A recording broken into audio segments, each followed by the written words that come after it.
So Gemini, your week begins with your ruler very close to the sun, emerging from that cazimi. So for you, house 9, where Pluto is as well, very much about expansion, broadening your horizons, and therefore that can be to do with travel, which is very exciting. Also, Pluto forges a fantastic link to Venus, so you could feel really drawn towards a particular person, either spending time with them, visiting them, or communicating with them. But if you have thought about retraining, learning some more skills, doing some kind of online course, working hard on an idea that you've got and trying to reach more people with the core of what that's about, lots of opportunities this week. But what about that full moon? Well, it's a full moon that can see you in one way wanting to open up your world, but the third house, where the position of the moon is in Leo, is about our everyday world. And it's possible that someone close to you could resist your desire to be a bit more spontaneous and shake things up. Then again, maybe it's you that resists some kind of change. Or there's just going to be an incredible amount of communication and conversation, but some of it could be very surprising. And the reason for that is Uranus. Because Uranus, like the moon applying to Mars at the start of this week in Cancer, brings a more emotional dimension to all this communicational energy.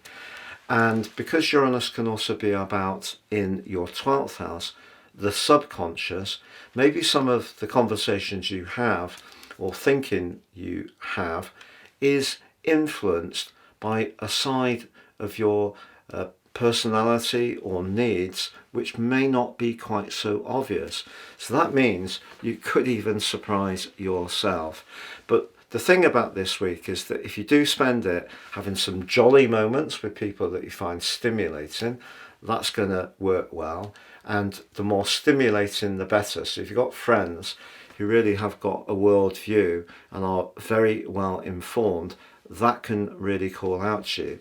But equally, if you end up having a conversation in the second half of this week with someone who you feel is not very well informed and tends to be rather dogmatic with it, that actually could stick in your craw.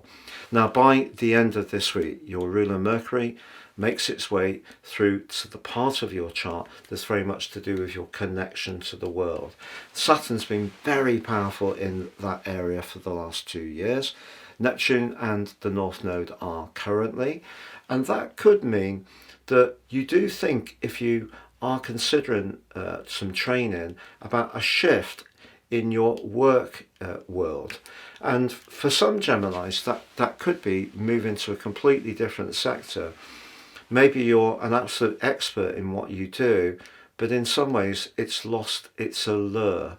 And Mercury can see you thinking about what you might do differently, but Mercury's not very happy in Pisces because the water of Pisces can disperse the logic and detachment that Mercury has. So if you didn't decide to talk to someone who is quite experienced, someone you knew that you could trust, I think that their advice actually could prove quite valuable. But if you have been finding work quite heavy going, there's been lots of extra responsibilities the last couple of years, with Uranus in the 12th house, that may have slowly but surely been just alerting you to the fact that something deep within you isn't quite fulfilled.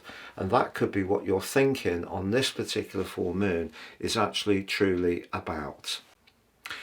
If you've yet to visit my new website, please do so at www.patrickarundell.com. You can also get your half price personal horoscope reports package through to the end of February. Please see the link below for more.